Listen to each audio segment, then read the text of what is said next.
ஒரு பொண்ணு அவள் வீட்டுக்கு தனியாக போயிட்டு இருக்கும்போது அவளை ரேப் பண்ணிடுறாங்க. தென் அவள் உடம்புல நிறைய காயங்கள் இருக்கனால அவளை ஹாஸ்பிட்டலில் அட்மிட் பண்ணியிருக்காங்க.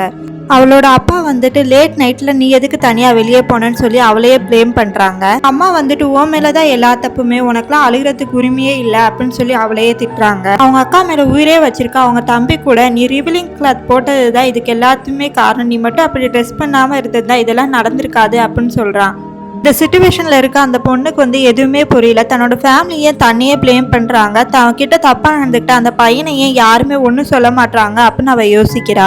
ஆக்சுவலாக என்ன நடந்துச்சுன்னா, இந்த பொண்ணு வந்து தன்னோட ஃப்ரெண்ட்ஸோட ஒரு பார்ட்டிக்கு போயிருப்பா. லேட் நைட் ஆனனால அதே ரெஸ்டாரண்ட்டில் இருக்க அவங்க தம்பியை வந்து என் கூட வா, எனக்கு தனியாக போக பயமாக இருக்கு அப்படின்னு சொல்லி கூப்பிட்றா. ஆனால் அவன் என் ஃப்ரெண்டு கூட ஜாலியாக இருக்கணுங்கிறதுக்காக நீ தனியாகவே போய்க்கோ அப்படின்னு சொல்லிடுவான். அவள் வேற வழியே இல்லைன்னு தனியாக நடந்து போய்கிட்டு இருக்கப்ப அவளுக்கு பின்னாடி வந்து யாரோ கை வைக்கிறாங்க.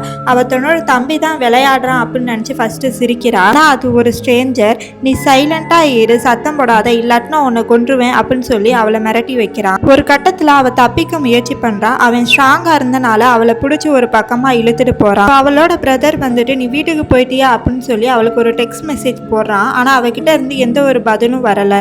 அவனும் அவள் வீட்டுக்கு போயிட்டு தூங்கிருப்பான்னு நினச்சிட்டு அப்படியே விட்டுறான். இந்த பக்கம் அவன் அவளை ஒரு பாத்ரூம்க்கு இழுத்துட்டு போய் அங்கே அவளை ரேப் பண்ணிடுறான். ப்ளீஸ் என்னை உயிரோட விட்டுருங்க அப்படின்னு அவன்கிட்ட கெஞ்சிரா. அப்போ கூட அவன் இறக்கம் காட்டாமல் ஒரு 1000 செகண்ட் இதே இடத்துல உட்காந்து நீ எண்ணி முடிச்சிட்டு தான் வெளியே வரணும், அப்படி இல்லைன்னா உன்னை உயிரோட விட மாட்டேன் அப்படின்னு சொல்லி அவளை மிரட்டிட்டு அவன் எந்திரிச்சு வெளியே போகிறான். அவள் பயந்து போய் அப்படியே உட்காந்துருக்கா. கொஞ்ச நேரத்தில் அவள் எண்ண ஆரம்பிச்சிடா. 600க்கு மேலே அவளால் எண்ண முடியலை. வெளியே எந்த ஒரு சவுண்டும் இல்லாமல் சைலன்ஸாக இருக்கனால அவன் போயிருப்பான் அப்படின்னு நினச்சி அவள் எந்திரிச்சு போய் கதவை திறந்து பார்க்குறான். ஆனால் அவன் அங்கே தான் நின்றுட்டு இருக்கான். அந்த செகண்ட் எந்த ஒரு இறக்கமும் இல்லாமல் அவளை திரும்பியும் பயங்கரமாக அடித்து போட்டுறான். அவளோட தம்பி நாள் நைட்டெல்லாம் ஃப்ரெண்ட்ஸு கூட இருந்துட்டு மறுநாள் காலையில் வந்து அவங்க அக்கா ரூமில் தேடுறான். அவள் இல்லாத பார்த்துட்டு அவங்க ஃப்ரெண்டு கூடயே தங்கியிருப்பான்னு நினச்சி அப்படியே விட்டுறான்.